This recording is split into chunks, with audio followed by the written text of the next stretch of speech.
Blessings, fam. What's going on, everybody? That sounds like it's in slow motion. Did Hi, it? everybody. It's me, Essence. And Leonard. Stop. And it's another episode of Love and Honor. I hope you guys are having a wonderful day. Thanks for tuning in. How's your day going, boo? It's going all right. Slow motion today. Clearly. That's what it sounds like. I'm like, speed it up. Okay. So today we are talking about need to know basis. And this is about in our relationships. We can pour it on into parenthood as well, like with the kiddos. But so we will dive into the concept of transparency in marriage. So we're talking about need to know basis. So in marriage, do you need to tell your spouse everything? Should you just share the things that you feel that they need to know? And then like, what's up with secrets? You know, so we're kind of going to dive in all that. So, one of the things that let's start with the first point is trust. In a relationship, relationships that are successful are built on trust. Trusting your spouse. Lying lips, according to Proverbs 12:22, are an abomination to the Lord, but those who act faithfully are his delight. So speaking of trust, it is a foundational piece of a healthy relationship. When you are only sharing things on a need to know basis, what do you think that would do to a relationship? Like, do you think it's okay? No, I think there's a line though, because it's I don't know how possible it is to tell your spouse every single thing, but there's certain things that you need to tell your spouse, right? There's certain things that in order to maintain trust and transparency, there's certain stuff you have to tell your spouse, right? And it's not okay to intentionally not tell your spouse anything. But I don't think it's possible to give every detail of every day. But I don't think that's like, I feel like when conversations like this come up, people are like, you can't tell your spouse everything. Like, I don't think it's ever expected for you to tell your spouse every single detail of every single day. I mean, maybe it is. I don't know the expectations you may have in your relationship.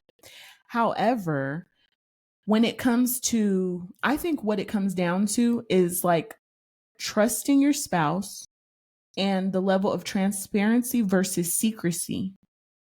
Like, the difference between the two. You know what I mean? Yeah, that's what I was trying to get at. Like, it's okay to have it. Well, I don't know. Privacy, is that necessary in a relationship?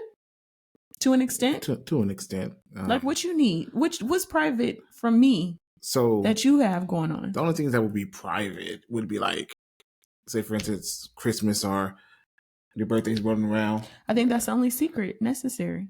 Yeah, that's what I'm saying. Like, there's certain things that, like, like something like that. But outside of that, like, what do you consider? So when people are saying things like, I need privacy. I think like, oh, you want some me time in the restroom? Like, yeah, privacy. Give me privacy. Yeah. But like, as far as anything else, like your privacy, for example, you know how people be like real funny with their phones. I'm your wife. If I want to look at your phone, which I don't do that, but if I wanted to look at your phone, like, would that be a problem? Is it a violation of your privacy? My privacy? No. Some people feel that way. I wonder why. I don't know, because I wouldn't even go as far as to say that everyone who feels that way is doing something wrong. And I didn't even take it there. I just wonder why. Like, for the people who are not doing anything wrong, and because there's people who are, and that's why they have a problem with the phone thing, like somebody looking in their phone.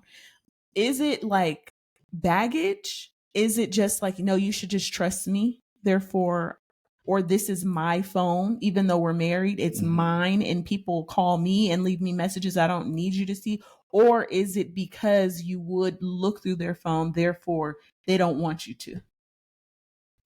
That I don't like. I wonder. I'm just curious. So if you got issues with people looking through your phone, I'm talking about your married partner, not a boyfriend or girlfriend. Yeah, which it could be whatever. But yeah, well, I'm not gonna say that. It could be because of previous. That's what I was thinking. Maybe previous experiences. Yeah, but I don't know. So we're just guessing here because I believe that, I don't know, in our marriage, because we can only speak for our own, what's off limits as far as this is mine, this is yours? You know, like if I set aside something to eat, maybe that. No, I'm eating that. No, you're not. You know you're not. The You know, Bible says well, that actually, a man shall leave his father and mother and cleave to his wife. Listen, and the two shall Leonard become one flesh. will This eat is the word of stuff God. that I want because he thinks that if I leave it in the fridge for a certain number of days, that it's fair game. Well, and it's not. And this is also And I'm through like, experience. please ask me. But he doesn't want to ask me because then he'll remind me that it's there in case I forgot. This is her assumption. We've never had this conversation. No, that's just what I think because you've done that. But you don't know the reason and why. Tell me why. Well, no, you forgot about it. And you probably, here's the thing. But then I'll be like, I want this. And But there. You don't want it. No, when I think about it, I'll be like, I want this. And then I'll go and I'm like, you ate it? It would have been bad by the time you found out. Nah, it'll be things that don't go bad. So she wants her stuff. She wants her cake and eat it too. Who doesn't want their cake and then they want to eat their cake? Me. Everybody wants their cake and wants to eat it. So that's off limits. This is where the line is drawn. My cake. No, I'd share with you. You know that. I know. But just don't try to be sneaky and eat it and not tell me because you don't want to remind me because you want to eat it. That's all I'm saying. Okay, this is turning a whole nother direction. Like I'm really feeling like I need to get in the gym with this conversation right now. But anyways, I don't know. I just, certain things are, when people have things, they're like, no, this is my phone. Like when I see stuff like that, I'm like, makes you think, that's it. Yeah. It doesn't mean someone's doing something, but it could. It definitely gives the perception of that. Even if you're not doing anything wrong, it makes it look like you might be. But I understand why people feel like I haven't done anything to make you feel that you can't trust me. And I feel like you asking shows or is implying something. Yeah. So it's a pride some merit there as well. Is it a pride thing? Is it one of those things where you have to let ego die, pride die, self die because you're in that kind of a relationship, a marital relationship, and you're like, you know what? My spouse wants to look. Mm-hmm. And it could be a baggage thing for the spouse who wants to look because they're like, this has been something that's happened in my relationships prior to, not cognitively, like not thinking this, but it could be a result of them wanting to look through because of their past experiences. And if that's the case, I think you as the spouse need to be able to help your spouse get past that and I let them see the phone, right? Like if this is what it's going to take for them to develop a new history, right? Because their previous history was people doing dirt. Yeah. Now this new history is, hey, look, nothing's going on here. Yeah. And maybe they'll start feeling differently after that. And I think that kind of stuff builds trust in your relationship. Like it sucks that people have to do that, but sometimes that's where you and your spouse are, or that's what's up. That's how they feeling. This is the whole purpose of dating, because if you're dating someone who has that type of history and you're not willing to put in the work to help them get better, then okay, well, this clearly you guys are compatible. Yeah. Pay attention to the flags, the red ones, the pink ones, the white ones. Pay attention to the flags in your relationship. Those are a lot of different flags. What's red is like no. Pink is like this is heading to red. Colors. I see what you did. Pink, no, this is just, and then white is okay. It's just like, I thought white flag was surrender. It is, but maybe that needs to be what it is. Like after that pink and that red, go ahead and throw in the white. But yeah. But as far as privacy and secrecy, I do believe that there's a difference. I believe that people do want privacy in certain things. Like I said, bathroom time, like some people just want privacy. Like I just want to maintain myself in private. And then when it comes to secrecy, it's like a negative connotation or attachment to the word secrecy, especially in a marriage. Yeah. Because like, what are you keeping secrets? Like, secret is like, I'm not telling you, like intentionally. Privacy is like, this is my space, which I don't believe you really have that. You do, but you don't, but you do. You do have your own. However, it should be fair game. If a person is like, hey, can I see your phone? You should be like, here. Yeah. I think there's a third time that we're missing here. A third time? Yeah, you said the privacy, right? And the secrecy. But there's another time in there that might get mixed in. And it's called the me time. Because, that's okay. Yeah. Yeah, that's that. So, but what's wrong with, wait. Fit it in. Show me. Well, no, I'm just saying there's a me time too, because some people could confuse the me time with the privacy time. Or secrecy. They could be like, "What you doing?" So then someone could be insecure if you're constantly having to explain. I just want to spend time by myself. I just need a breather. We've been together a lot, and I feel that you're getting on my nerves. I love you, but which is natural, and that's okay to be. Listen, when you're married, y'all gonna get on each other's nerves. Listen, when you're parents, y'all gonna get on each other's nerves, the parent and the child. Yeah. I know I'm gonna get on the kids' nerves, and they already getting on mine. They loud. And so, but I love them, and it changes nothing. Yeah. Same with my spouse, it's not we just like every single thing about our spouse, Right. What you mean, right? I'm just playing. You heard me. I don't care. It's all good. I'm comfortable in me. So, but yeah, but I think it's different. Like when I see, even if you watch like a movie or something and somebody's like super insecure, what's that show we were watching? And we were like, what's up with Chelsea? The one who they said that she looked like Megan Fox and she looked nothing like her. Gotcha. What was the show? Love is Blind.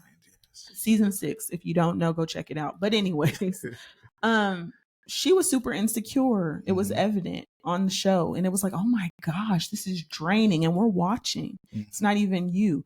However, if you're with someone who's insecure, you probably saw those signs when you were dating, if you were dating. And so why is it that way in the marriage? Now, if it's because of your behavior that they're so insecure, then that needs to be addressed too. You can't, you can, people do it. Don't just gaslight them and act like it's just them, especially when you may have done things that have caused them to be insecure in the relationship, know? Yeah. I mean, first of all, beyond you doing it, if you are with that person, that's your spouse, it already becomes your responsibility to help them fix it. Now, if you've done the one who caused the insecurity, it's double your responsibility. But you ever notice like people be messing up and then they be all mad because the person can't let it go? And I get it. I get why you're frustrated. However, you messed up. And sometimes that's a consequence associated with the action. Yeah. So maybe you should go to counseling, you guys. I think that's probably because in any situation that we're talking about, when it's like, because I can see both sides, right? I can see why if someone messed up and asked for forgiveness, I can see how difficult it is to make. Yeah, you forgave them, and now they want to see what they can do to move forward, and things aren't moving forward. And now they're questioning, did you really forgive them? Right. So I can see how that's could be a difficult spot to be in. I heard something about forgiveness. I don't remember. It was probably a podcast or something, and they were like, you have to forgive and keep forgiving. So like let's say you're in a relationship, any kind of relationship, parent, child, spouse, friendship, whatever, anything, family member, doesn't matter. If someone does something to you and you have to forgive them, and then you start getting upset about it later, just thinking about it, you got to forgive them again. You probably should. And then if you're bringing it up or throwing it in their face, you probably need to forgive them again. You're going to have to keep forgiving them until it's not coming up and you over here tripping. Yeah, the same way we would ask God to forgive us. Right? But yeah. When we ask God to forgive us, he don't bring it up no more. Right. Now, obviously, he's God, so that's easy for him, right? Depending on what wrong you suffered, it's obviously more difficult, but it's possible. But I think it does take God to do that as well, though. Yeah. So we need to seek God with everything, and any piece and aspect and part and all that good stuff of our relationships needs to go through God. We need to pray to him. We need to ask him for help. We need to ask him for guidance, all that good stuff.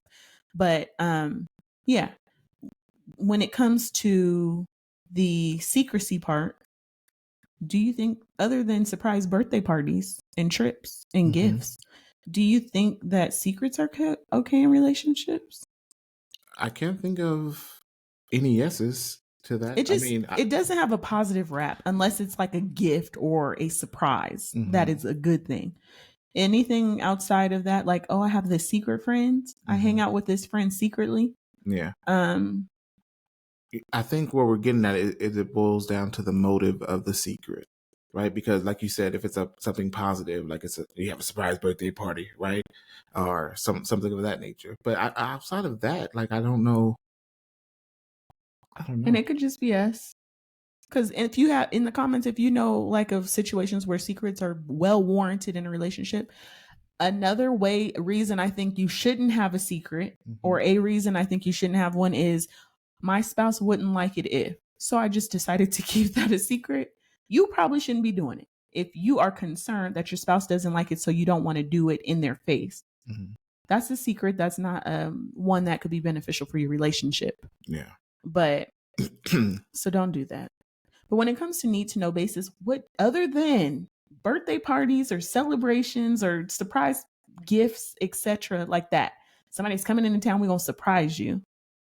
When do you think that? So there's none that we agree right now. If y'all got stuff, let us know, because we really don't know. It's not, we're not being funny, we're not being judgmental. We really don't know when that would be acceptable in your relationship. I believe relationships end over secrets. Yeah. Because betrayal and lack of trust that come along with that. Yeah. I mean, some people, maybe they have secrets within their finances. But when you've been married, like, not belittling any level of marriage, but when you're married to someone, like, your finances are mine. Okay, I know that people file their taxes differently. They make money. They keep money separate in relationships. We don't do that, but I know people do it. And that's your own business. However, what if some stuff hits the fan and now you need help? Now you got to share them secrets. Or you're going to be like, hey, spouse, can I borrow? Can you let me hold 100? I don't know if that's what people like. I don't know. I thank God that we don't have to worry about that, because our money is each other's money. And I know that people have problems with that, and I'm not here for that. That's not what we're talking about today. So you do your money the way that God leads you to do your money. But today we're talking about secrets. And I feel like people will be sharing money and having secrets with money. You know, everything is theirs, but then they have secrets. You know, they be feeling some kind of way. So if you ever have a secret, or you feel like you can't tell your spouse because of you messed up, or you feel ashamed, or they'll be mad, you probably shouldn't do that. Would that be something that you'd be okay with God knowing, like, your spouse had a problem with it and you were still doing it? Because I feel like sometimes when we do things, because we don't physically see God in front of us, we act as if he's not present, but he's always present. And so privacy in relationships, I'm sure people can justify it. Yeah. I remember when I used to work a security job, and I used to secure a shopping facility. There was this lady who would come. I was here all the time. She would park in the back, and she'll get out her car and then put on a jacket, a hat, put her hair into the hat, and then smoke these cigarettes. She'll get dressed like that in the back of the store and do all that. Not in the store. I mean, back of the store, like in the parking lot. Like in disguise. Well, I assume that she was doing it to make sure the smoke wasn't getting into her. Oh, I thought she was trying to disguise. Like, whoa, it was that. Yeah, no, I think she was doing it to make sure the smoke didn't get. Okay. So I mean, she was being secretive. She was definitely being secretive, and I'm like, wow, like all that, huh? All of that. Just smoke your cigarette to keep your secret. No, but I'm saying, if you have to do all that, you may not need to do it. Right. Yeah.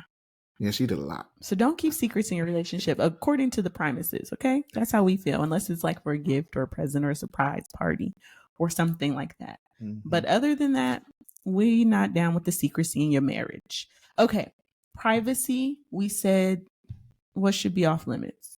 Whatever you and your spouse decide, that's what. Yeah. Because everybody's marriage is different. In our marriage, I don't know where the privacy is. Well, when I get my man cave, I'm coming in there.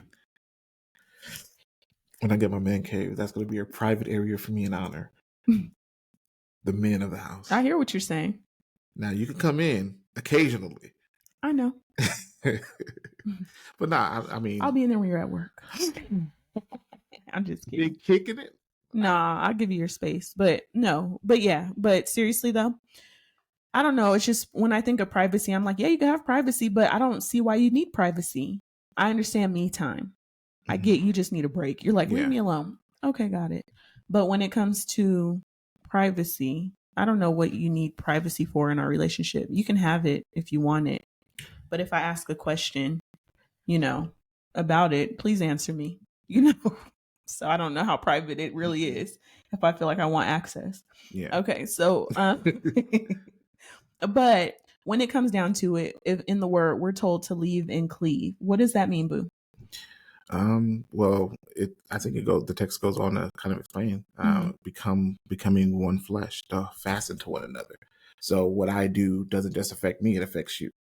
When I even think about it physically, it says one flesh. Obviously, it's a spiritual thing, but it's also a physical thing. So when you think of someone becoming one flesh, one being with someone, what they intake, that person is affected by, right? So I think that's what it's talking about. What it's talking about cleaving is really acknowledging and understanding that you are not one in yourself anymore. And some people could hear that, and it kind of turns them off a little bit. Yeah, because, they're like, I'm my own person, right? You know, and you are, but you're not. You are your own person. When you stand before the Lord, it's just you and Him. Mm-hmm. It's not you, your spouse, in Him. It's you and the Lord. However, when you're in your relationship with the person that you're married to, it's not, the decisions you make don't just affect you; they affect your spouse. I liken it to going into a business, right? If we make an LLC together, Essence and Leonard, now whatever is conducted under that LLC is Essence and Leonard that's done that. Mm-hmm. Even though I could have been the one to sign whatever it is, that false check or whatever, Essence is in trouble for that too, because the business is suffering. How did we get here? I'm just kidding. Why it had to be a false check? Why couldn't you say if it was an increase? But anyways, but yeah, exactly. Like, you're not alone in this. And when I think of the intertwining, the two becoming one flesh, and we're talking in the spiritual sense, because clearly this is my body, that's Leonard's body, but that's my body, that's his body. But it's a spiritual thing. When I think of intertwining, this is what I think of. So when we had our 1-year anniversary, we had a sand ceremony because we didn't do it at the wedding. And with the sands, each person pours the sand, a different color, into some kind of container. And then sand, like, you guys know the little sand, what is sand? Grains of sand. Thank you, boo. The little grains of sand, they're not separating, even though they're their own. Mm-hmm. They're all little pieces. Once you mix them, they're mixed. And my fam, he done shook it up, so you don't even see the colors. Like, this is never coming undone. Yeah, like, it's just, became a whole new color. Mm-hmm. It became one. It was its own thing because of that. But that's how we should view, that marital relationship in alignment with the Word of God, when He's telling us to leave and cleave and the two become one. Mm-hmm. This is something that is together. It is a body. This is one now. You know what I mean? Therefore, how do you keep secrets from yourself? Right. How do you, how do you have privacy from yourself, if that's how we're looking at it? Yeah. And even when I think about parenting, right? Mm-hmm. This is why it's important from the parent-child relationship not to have the secrets too, because how can you expect me to defend you and protect you if I don't know what you got? Because I'm going to defend you, and I'm going to have your back, and I'll protect you. I'll correct you, but I'm going to defend you. And I'm going to ask, like, I will do whatever I can. You got to keep it real. Mm-hmm. You have to let me know. Don't have me out here looking foolish. Right. Same in a relationship, in your marriage relationship. Don't have me out here looking foolish. I'm not saying I'm going to go to bat for you and we going to fall off a cliff together. But what I'm saying is I'm going to have your back. I'm going to bring up, well, maybe, we'll talk about it later. Yeah. But yeah. So don't have me out here looking foolish. Not in our relationship, not in my children's relationship with my kids. Like, let's be in this together. Like, we are one. This process that I did a very long time ago, there was a statement that was always made, and it was like, you are your weakest link. Mm-hmm. And that's real. So when you're marriage, because people be competing in their relationship, you don't understand, if you fail, I fail, because we're one. Like, this is a family unit. If you look bad to the world, I look bad to the world too. If I'm over here messing up the finances and we're both married, like, okay, let's say a married couple is together and they keep their finances separate, and this person done screwed up all their finances and now they have nothing. Yeah. As their spouse, you just gonna let them be poor? You're gonna let them be homeless? Right. You're married to them. You gonna have to help them. Right. I would hope. Is it really your money? I would hope it would help them. I mean, I don't know, because it could be your money. You know what I'm saying? But some people may. Like, I don't know the arrangements that people have set up in their relationship. Like the things that they have set up, which is fine. Y'all do you. But what I'm saying is that two becoming one is not a bad thing. Be strengthened in that. But understand that when you're saying you are your weakest link, it's not so you could be like, oh, you're dead weight, I gotta carry you around. It's more so like, let's build each other up. Yeah. Let's help uplift each other so that we're not weak, and that the weakest link is something we're empowering each other, encouraging each other, helping us grow together. Mm-hmm. So that nobody's the weak one. Yeah. You know? Yeah. And then if you identify a weak link, our job is to strengthen that link, right? Yeah. And encourage them. And that goes back to something we said last week in regards to self-reflection, and how you have to really recognize and realize where you are. Yeah. Yeah. That's real good. Okay. So from this conversation that we've had, and you guys can give your insight, you can say whatever you want. We're not coming down on anybody, regardless of how you manage your relationship. Our goal is to do what we are led to do from the word of God, what God is revealing to us through scripture.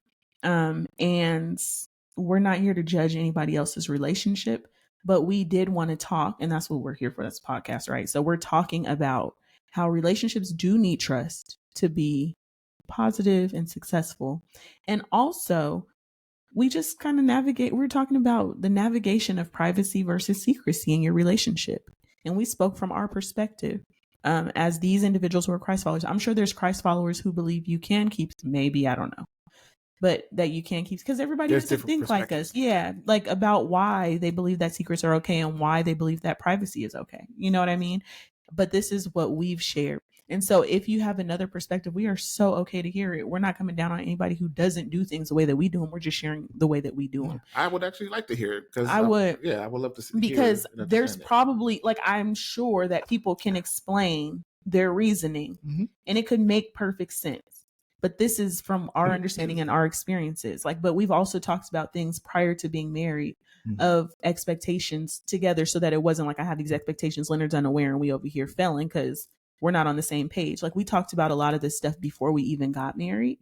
And so now that we're married, when stuff comes up, we're like, oh, well, like he doesn't have to guess with certain things, and I don't have to guess because we've already talked about it. Right. That's why it's important to talk and know who you're marrying, you know, if you're not in an arranged situation. Y'all know. Yeah. There's so many things that can go into it. Okay. So the two become one flesh. We are not our own. We are, but we're not.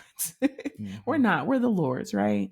And we want what he has for us. We want to grow together. We want to encourage each other. We want to die to self in the areas that we need to. And so pray and ask God, if you have areas in your life where you feel like you are struggling, like, why do they want to know my business? Like, and you have a real, like, something inside of you is like, that it's none of their business what I'm doing, or, you know, like something like that. Like, that seems like a soft spot. It seems like it's a little tender. Like, you need to probably address that. Yeah. We sometimes have to look at the things that trigger us and wonder, like, you know, and think more deeply about them. Don't just let them trigger you, but find out the reason why it's triggering you. Think about past behavior, past relationships, any baggage you may be bringing into it, whatever. But try to figure out, Lord, what are you showing me about myself in this situation? Like, yeah, that it may be warranted, but my reaction, is this justified? And even if it is, why am I going so hard? Because I feel that they're violating my privacy, and we're supposed to be married according to the word. If you are not living like that, then it don't even apply to you. Yeah. As we were talking, I was thinking it could even result from not even your own issues. It could have been how you seen it done as you grew up. Yeah. You know what I mean? And now because that's how you were raised, right, it becomes normal. And that could be why you hold on to it that way. And that's why it's really important to communicate and do self-evaluations, to pray to God and ask him to reveal things to you. And marriage will sure show you some stuff that you may have, like the expectation piece, or the things that you saw and the reasons why you do what you do. And that's why it's so important to communicate with your spouse and talk about those kind of things. Like, hey, you be in my business a lot, and I really need privacy. I feel like then you guys can be open, come from a place of love, both of you, and share where you're coming from and why you're coming from, like that place, you know, and then dig deeper if you need to, but always approach those conversations with prayer and have God lead the way, and then have them. But as far as the Primuses, this phase of the Primuses, because, you know, Leonard got siblings and stuff, and their last name is Primus too, and he has his parents. So these Primuses right here, we don't believe in the secrecy and what else? Privacy. Yeah. In the marriage relationship, when the two should become one flesh. That's our understanding, or, you know, what we believe pertaining to the word. So, I mean, if you have a different perspective, that's okay. We can all have different perspectives, and it's still love. Yeah, whatever works for you, as long as it's not outside of the will of God. Yes, unless you don't follow God, then Thanks for listening. Thanks for being entertained by our conversation. But if you don't know Jesus and you want to know Jesus tonight, I encourage you to accept Jesus, who died on the cross for our sins, but not only ours, yours too. Mhm. So just acknowledge that, make him Lord over your life. Accept him. Know that he rose from the dead on the third day. He was an innocent man who died, the Son of God, who was God also, who died on the cross for you because he loved you so much and he wanted you to have eternal life and to experience God. I hope that wasn't confusing. But yeah.